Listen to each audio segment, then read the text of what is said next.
નમસ્કાર, good morning મિત્રો. કેમ છો? મજામાં? આજે આપણે ધોરણ 10 વિજ્ઞાનની અંદર એકમ 2 એસિડ બેઝ ક્ષાર એનો અભ્યાસ આગળ વધારશું. છેલ્લા લેક્ચરની અંદર આપણે એસિડના રાસાયણિક ગુણધર્મ શીખતા હતા, જેમાં 3 ગુણધર્મ શીખેલા છે. એસિડની ધાતુ સાથે પ્રક્રિયા, એસિડની બેઝ સાથે પ્રક્રિયા અને એસિડની ધાતુ ઓક્સાઇડ સાથેની પ્રક્રિયા. આજે આપણે ચોથો ગુણધર્મ એસિડની ધાતુ કાર્બોનેટ સાથેની પ્રક્રિયા. તો આપણો પ્રશ્ન હતો રનિંગ પ્રશ્ન મિત્રો, પ્રશ્ન 2 છે જે અધૂરો પ્રશ્ન છે. એસિડના રાસાયણિક ગુણધર્મો સમજાવો. 3 ગુણધર્મ શીખેલા છીએ, આજે આપણે ચોથો ગુણધર્મ શીખવા જઈ રહ્યા છીએ. મતલબ કે આપણો પેટા પ્રશ્ન થશે એસિડની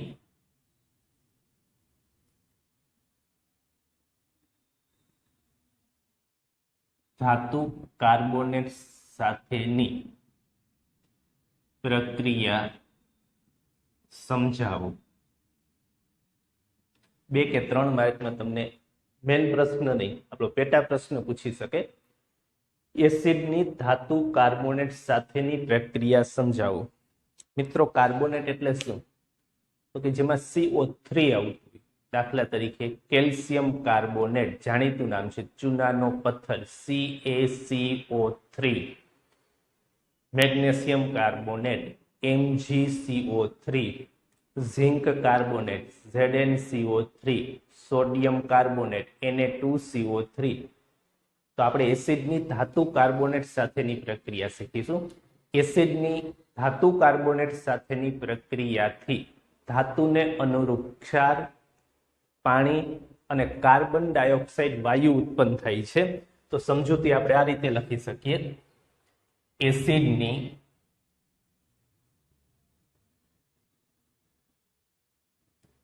ધાતુ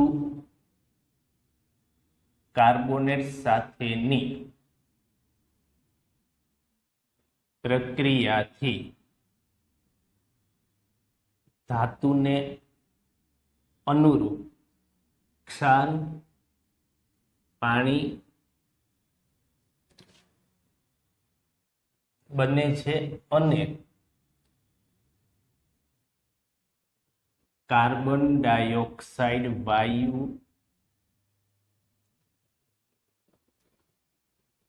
ઉત્પન્ન થાય છે. ફરીથી, એસિડની ધાતુ કાર્બોનેટ સાથેની પ્રક્રિયાથી ધાતુને અનુરૂપ ક્ષાર અને પાણી બને છે અને કાર્બન ડાયોક્સાઇડ વાયુ ઉત્પન્ન થાય છે. મિત્રો, 1 માર્કનો પ્રશ્ન આ રીતે પૂછી શકે: એસિડની ધાતુ કાર્બોનેટ સાથેની પ્રક્રિયાથી કયો વાયુ ઉત્પન્ન થાય છે? આપને ખ્યાલ હોય, કાર્બન ડાયોક્સાઇડ CO2. ટૂંકમાં એસિડ પ્લસ ધાતુ કાર્બોનેટ તો બને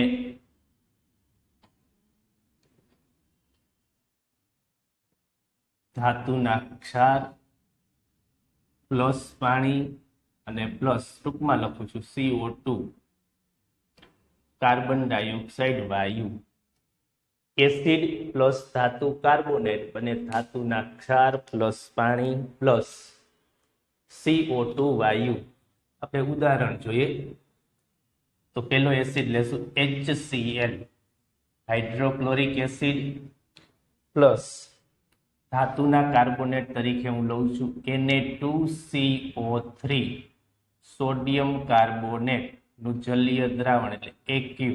તો બંને વચ્ચે પ્રક્રિયા થઈ અને બને NaCl પ્લસ H2O અને પ્લસ CO2. યાદ રાખો મિત્રો, હાઇડ્રોક્લોરિક એસિડ આ નામ થશે સોડિયમ કાર્બોનેટ, ધાતુના કાર્બોનેટ તરીકે આપણે સોડિયમ કાર્બોનેટ લીધેલું છે. સમીકરણને સંતુલિત કરવા માટે સોડિયમ 2 વપરાય છે, સામે એક જ મળે છે એટલે અહીં આપણે 2 મૂકીશું. આગળ જો Cl 1 વપરાય છે, સામે 2 મળશે એટલે અહીં 2 મૂકીશું. હાઇડ્રોજન 2 વપરાય છે, સામે 2 જ છે. ઓક્સિજનની ગણતરી કરો, 3 વપરાય છે, 1 અને 2 3. બીજું સમીકરણ લખીએ. એસિડ તરીકે લેશું આપણે H2SO4, સલ્ફ્યુરિક એસિડ. ધાતુના કાર્બોનેટ તરીકે લઈએ આપણે K2CO3, પોટેશિયમ કાર્બોનેટ.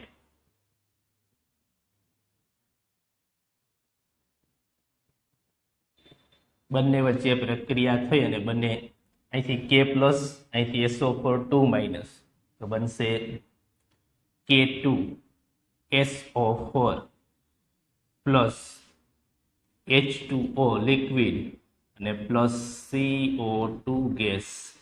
આનું નામ થશે પોટેશિયમ સલ્ફેટ. સંતુલનમાં ધ્યાન આપો. હાઇડ્રોજન 2 વપરાય છે, H2 સામે 2 જ મળે છે. પોટેશિયમ 2 વપરાય છે, K2 સામે 2 જ મળે છે. સલ્ફર 1 વપરાય છે, સામે 1 છે. ઓક્સિજન 4 3 7, 4 5 અને 2 7. ત્રીજું છેલ્લું સમીકરણ શીખીએ આપણે. એસિડ તરીકે લેશું HNO3, ધાતુના કાર્બોનેટ તરીકે CaCO3, કેલ્શિયમ કાર્બોનેટ.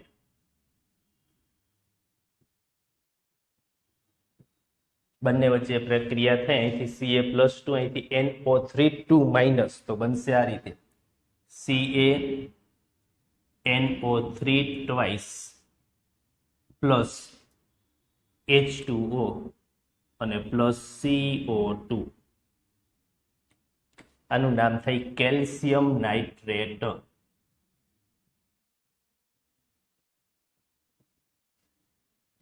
સંતુલનમાં ધ્યાન આપીએ તો હાઇડ્રોજન આપણી પાસે 1 વપરાય છે, સામે 2 મળશે એટલે સૌ પ્રથમ અહીં 2 મૂકીશું.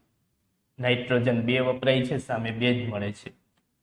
ઓક્સિજન 3 દુ 6 ને 3 9, 3 દુ 6 7 અને 2 9. તો આપેલ સમીકરણ છે સંતુલિત સમીકરણ છે.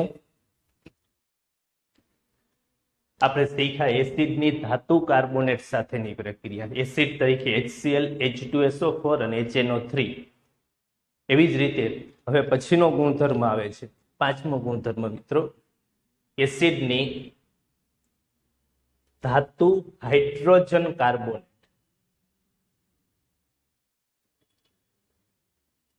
5મા ગુણધર્મમાં આપણે એસિડની ધાતુ બાયકાર્બોનેટ અથવા બીજું નામ હોઈ શકે એસિડની ધાતુ હાઇડ્રોજન કાર્બોનેટ સાથેની પ્રક્રિયા.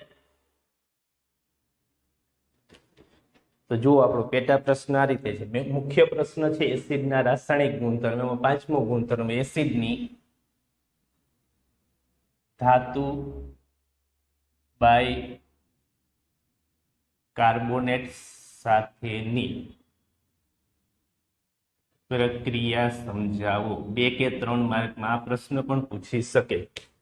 એસિડની કાર્બોનેટ અને બાયકાર્બોનેટ સાથેની પ્રક્રિયા સમાન રહેશે એટલે આ રીતે આપણે લખી શકીએ. જુઓ, એસિડની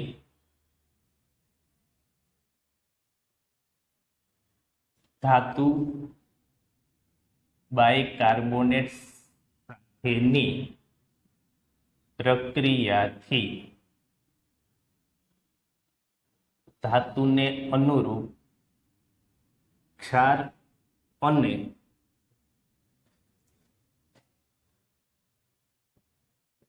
પાણી બને છે, તેમજ કાર્બન ડાયોક્સાઇડ વાયુ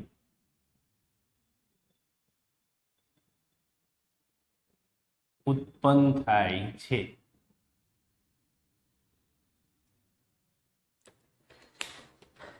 ચોથા ગુણધર્મમાં આપણે શીખ્યા એસિડની ધાતુ કાર્બોનેટ સાથેની. 5મો ગુણધર્મ છે એસિડની ધાતુ બાયકાર્બોનેટ અથવા બીજું નામ હોય ધાતુ હાઇડ્રોજન કાર્બોનેટ સાથેની પ્રક્રિયાથી ધાતુને અનુરૂપ ક્ષાર પાણી બને છે તેમજ કાર્બન ડાયોક્સાઇડ વાયુ ઉત્પન્ન થાય છે. મતલબ કે એસિડની ધાતુ કાર્બોનેટ અને ધાતુ બાયકાર્બોનેટ સાથેની પ્રક્રિયામાં નિપજ સરખી જ હોય છે. તો આપણે આમાંય લખી શકીએ ટૂંકમાં એસિડ પ્લસ ધાતુ બાયકાર્બોનેટ. તો નિપજ તરીકે આપણને મળશે ધાતુના ક્ષાર પ્લસ પાણી પ્લસ ટૂંકમાં CO2 કાર્બન ડાયોક્સાઇડ વાયુ. ઉદાહરણ સમીકરણ જોઈએ તો પેલું સમીકરણ લખશું આપણે. એસિડ તરીકે આપણે લઈએ છીએ એ પ્રમાણે HCl હાઇડ્રોક્લોરિક એસિડ, ધાતુ બાયકાર્બોનેટ તરીકે NaHCO3 સોડિયમ બાયકાર્બોનેટ, અથવા બીજું નામ લખવું હોય તો સોડિયમ હાઇડ્રોજન કાર્બોનેટ. બંને વચ્ચે પ્રક્રિયા થશે એટલે અહીંથી Na પ્લસ અહીંથી Cl તો બંને NaCl પ્લસ H2O અને પ્લસ CO2. સમીકરણ સંતુલિત જ છે. બીજું સમીકરણ શીખીએ. એસિડ તરીકે લેશું H2SO4 સલ્ફ્યુરિક એસિડ. ધાતુ બાયકાર્બોનેટ તરીકે આપણે દરેકમાં એક જ લેશું NaHCO3 સોડિયમ બાયકાર્બોનેટ. તમે અલગથી લખવું હોય તો લખી શકો અહીંયા KHCO3 પોટેશિયમ બાયકાર્બોનેટ. તો હવે બંને વચ્ચે પ્રક્રિયા થશે એટલે અહીંથી ધન આયન છૂટો પડે Na પ્લસ, અહીંથી SO4 2 માઇનસ તો મળશે Na2SO4 પ્લસ H2O અને પ્લસ CO2. સંતુલનમાં ધ્યાન આપીએ આપણે.